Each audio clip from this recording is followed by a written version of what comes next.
Talking with the experts.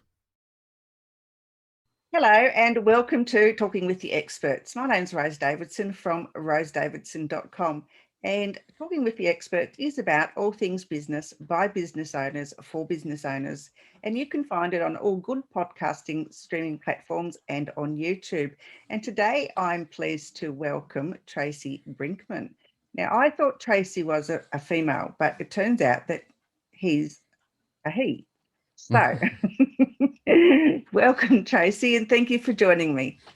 Thank you so much. It's funny with a name like Tracy. I have encountered that a number of times. I'm sure you have, and excuse my ignorance because I'd never met a man with that name before. So yeah, it's just unusual. I was actually named after Spencer Tracy, the actor from way back Oh, when, okay. Well, lucky you. right? To be honest, I mean, he was just a fabulous person, so I've heard. So yeah, So that's what I've heard too. So I'll own that 100%. absolutely. So we're going to be talking about goal setting and overcoming adversity, which in my mind can be linked together because, Hmm. if you don't set the right goals, then you're in for an adverse reaction to your business. So, Absolutely. Actually, I got into goal setting as a result of some adversity, and I was like, I think we haphazardly set our goals. Hey, I want to do this, and you start going after it. But I think the real adventure of goal setting is when you sit down and kind of I use what I call a chart process and an eye chart like iPhone and everything else. But you start with the eye of envisioning what it is it will look like at the end. What does my utopia look like? And you kind of set that premise, and I would even go one step further and to the point where you feel it, right? What does it feel like when I wake up in the morning? What does it feel like to see the home or the business I've built or the spouse I have or, the good things I'm able to do with the end result? And then you can come back and start going through, all right, now what do I need to choose to do that? What actions do I need to take? What goals do I need to set? And then uh, you can start back planning it, or almost reverse engineering, you could call it, right? um, and then the next step after that, after kind of choosing the steps, is defining the help you're going to need, because as we all know, the only reason we're not there yet is because we don't have the skills, the knowledge, or the assistance to get from point A to point B. So obviously, like I just mentioned, you want to set up what skills or knowledge that you need to develop, and then there's the piece, and I'm going to steal this from Benjamin Franklin, and you need to build your who on to crew, and that's JUNTO, and it's a crew of people that you'll call it your mastermind, that you'll be trading knowledge, services, information, but it's those folks that you lean on. Like, hey, I might not be the expert in law. I'm not a lawyer, but maybe there's this friend of mine or a relationship that I can build that can help educate me on those fine nuances of law, right? That you can lean on. So you build this interconnected team called your Who on Two crew, and then you start taking action. You're like, okay, now I'm going to go after it. And I think a lot of folks will stumble, bumble, trip, fall. They take that first action, and it's like, well, that didn't work out the way I wanted it to, mm, and they call it failure.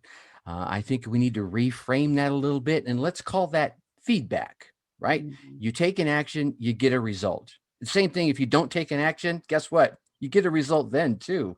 But if you take that result and you look at it and say, well, it's not the result I wanted, but I learned some new information. Well, now you go back and you just rinse and repeat, and you keep recycling.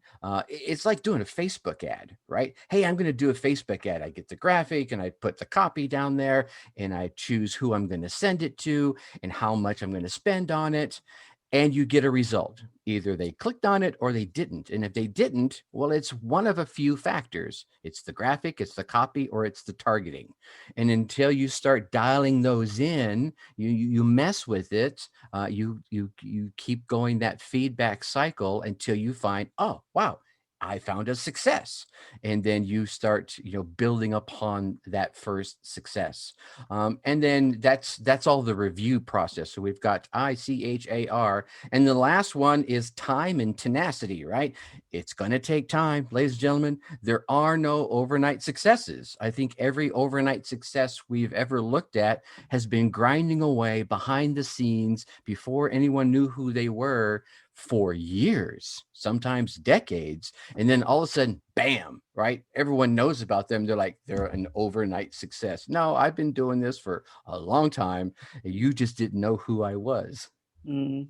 Yes, that's very true. I mean, a lot of actors and so forth, if you want to go down that road of, excuse me, have been plugging away for, a long time.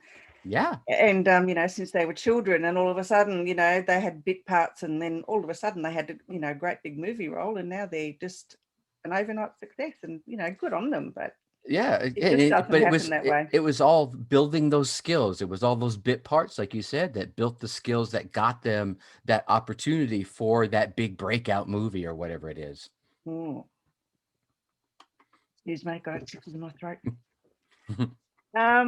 Okay, so if people aren't taking these steps as we know that they should be, because there are, steps that you need to take to get to from A to B. Sure. If you don't take them and you miss a step, then, what consequence is there to, the person or the business? I mean, to me, I know there could be consequences because I'm all for skipping steps.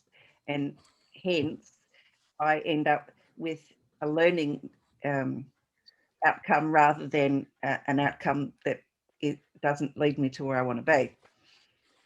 I think one of the biggest consequences is we'll come back to nothing, right? So that's usually the biggest one. I think everyone's going to go, no, Tracy, that's not the biggest one. The biggest one is failure. No, there's no such thing as failure. It's a Thank you. learning. Yeah, It's it's a again, learning. it's always feedback. As long as you're taking action, you're going to continue to get that a result. Whatever, you may not like the result, you may No. not have expected the result, but you got a result. And I can go back to a client I worked with who was in the apparel industry, and they made well, I'm actually wearing one of their shirts right now. Oh, very But sexy. they make apparel for a very small niche market of folks that are whitetail hunters, and whitetail are deer, and it's a very specific kind of deer here in the Midwest in the United States. And so it's a very small niche. Now, I say small niche, it's probably 2-3 million people in all of the United States that are whitetail hunters, but their apparel was so unique and so cool that it appealed to an outdoor enthusiast, whether I could just like being outdoors and walking in the woods. I could be a hiker, whatever it is. And so when they took their niche market to Amazon, it really opened the doors to this a wider market of folks that were outdoor enthusiasts or that just liked camo. There's a whole urban section of the culture that like that camouflage piecing on their clothing. Yeah, And my so they son's like found, that. He loves yeah, it. so they thought it was going to be a failure. They're like, wow, we're not cracking the market. But when they opened up and took the action, they found that, wow, what we thought was a bad result was like, oh man, we just really blew the doors open, which enabled them to have the funds to make more unique pieces for the niche market. Many of those pieces were very successful in the outdoor enthusiast market. So it was, you want to stay true to who you are, but realize there'll be outside folks that will resonate with you as a result of you staying true to who you are, if that makes sense. Yeah, I do believe in authenticity in all things. I think if if you stray from who you are, or how you can serve, people Hmm. won't like you. They won't trust you because you've strayed from that pathway. That Yes. they may be stalking you in the background quietly, looking at what you're doing, and then if you stray from the pathway that they know you for, they'll think, well, what the hell's going on? It's not like that, That and yeah, then they won't like you. they lose that congruency, and I think that is probably one of the biggest lessons I try to reinforce with anyone I engage with is like, if you just be you, right? Two simple words, be you. And it sounds so easy. We get caught up so often in the trappings of business. Mm. Hey, oh, I can make more money if I do this. Well, if doing that pulls you away from being you, then I think you're headed down a path of destruction. You may get more of those trappings, but I think in the long run, you'll end up losing more as a result, be it, you know, uh, You personal, lose right? yourself. You lose Yeah, yourself, I that right. think. Exactly. That's where I was going to go with is you kind of lose who you are, and then that spirals out into end up losing some of your core audience because they're like, well, he was cool 2 years ago. Now he's turned into this schmuck. I don't know what he's Yeah, doing. exactly. And Yeah. yeah, but if you continue to be you, you resonate with a core group of folks, and they'll buy anything you produce. They'll sing your praises on high as long as you continue to be you. The minute you make that left turn, they're gonna like, what's he talking about over Yeah, there? Yeah. exactly. Yeah. Yeah. It happens so often in business because people I mean, I know people have had to pivot in the last year or so, 18 months, Hmm. for we know because of the pandemic. Whether you believe in it or not, I don't really care. But the point is that whatever's happened out there, and a lot of businesses have had to pivot. Hmm. Now, my point being is that, yeah, some of them have had to go a little bit offline, but I think they still stayed true to who they are on a personal Yes, level, and absolutely. not pretended to be somebody they're not. Yeah, I have a gentleman I know. His name is Zach Babcock, and he came out of doing 5 years in prison, and decided, you know what, that path is not the path he wanted to continue on, and he decided he's going to go down the entrepreneur path. Not a whole lot of work-related opportunities for a convicted felon, right? So he had Mm, to struggle to overcome that stigma, right? That sticks with that.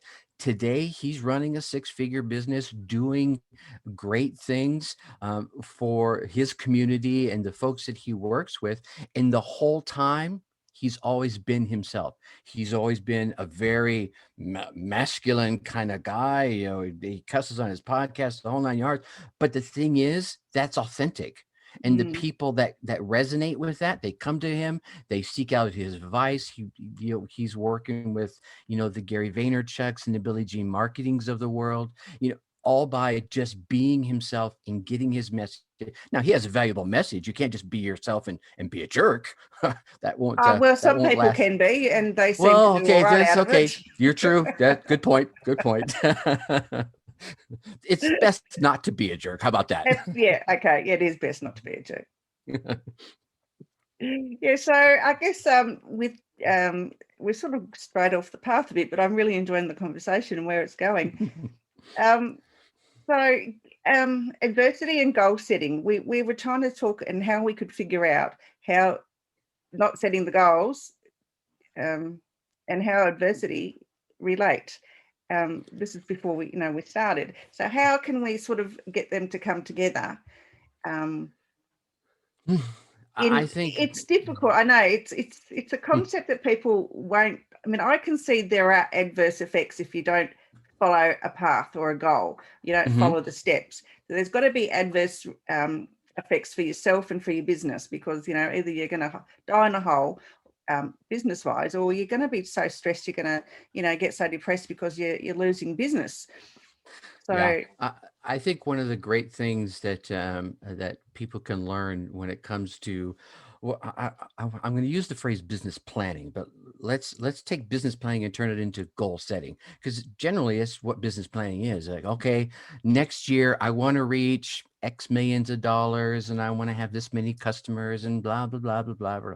All the goals, right? Well, I think you got to take that down one level deeper and go, how are you going to achieve that? And then there's a series of questions, and I actually just did an episode of my podcast, and I'm pulling up my notes real fast so I don't mess this up. I just did this episode of my podcast yesterday and the day before, and I call it the milieu check, right? So you've got this goal. Hey, this is what I want to do. And well, first off, when it comes to goal setting, you need to review the goals. Where are you at? How is it going? Because if you don't review it, then you could be today, maybe you took one step to the left or to the right? No political jokes needed, right? But maybe you're off by 1 degree.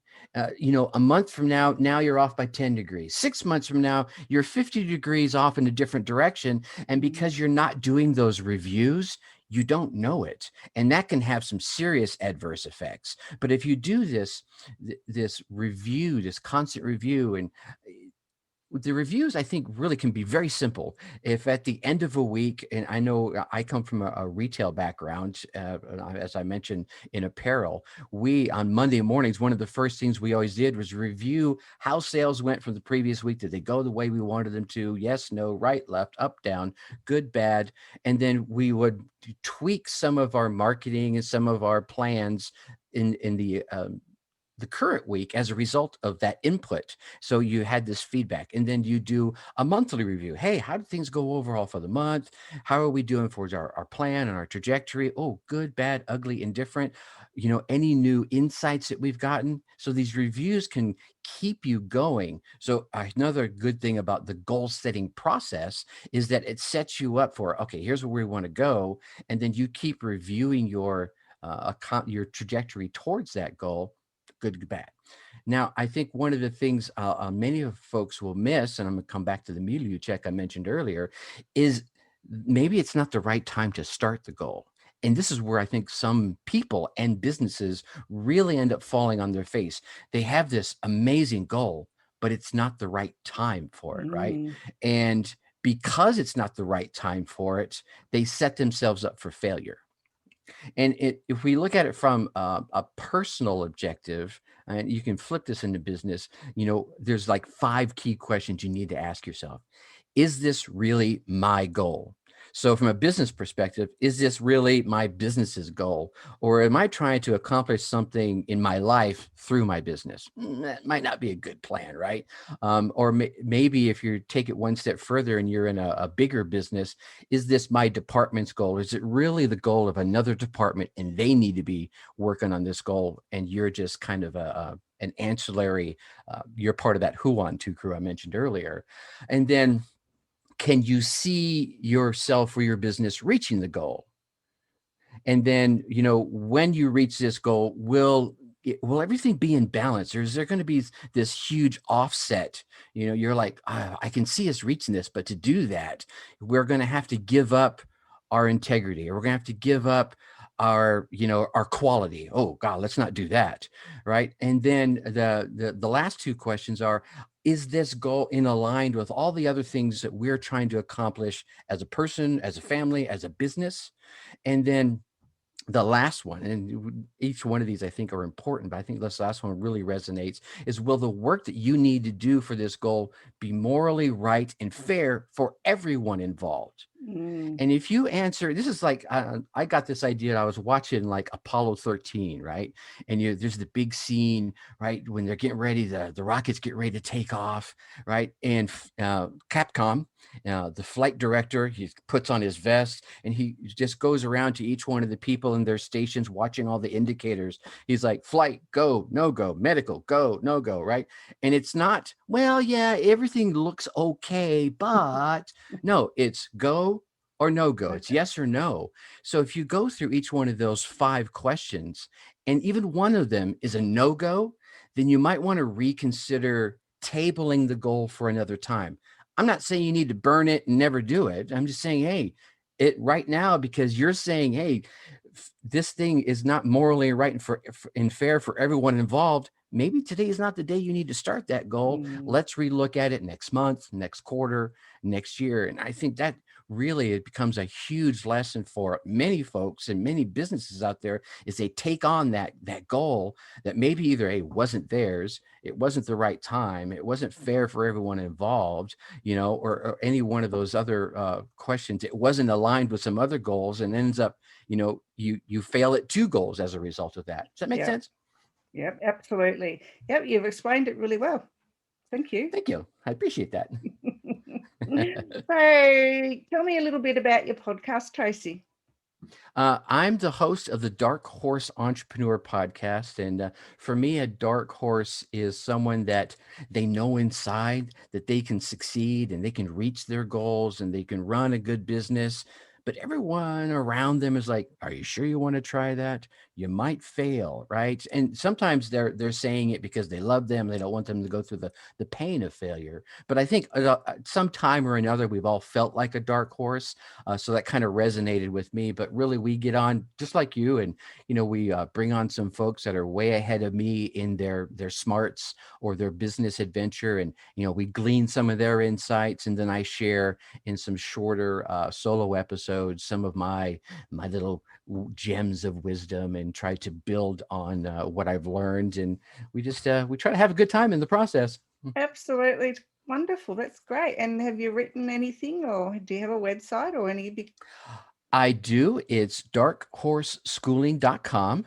Mhm. And then up there, you can connect with me via all the socials. They'll be across the top of the web page there. You can catch up on all the episodes of the podcast and, catch our newsletter. I have a freebie called the 6 C's of Entrepreneurship, a little kind of walkthrough of some really key baselines of what we tend to forget about entrepreneurship. That's just as a quick reminder, hanging up on your wall so that you can always remember you got to be clear, you got to communicate, and all the other C's.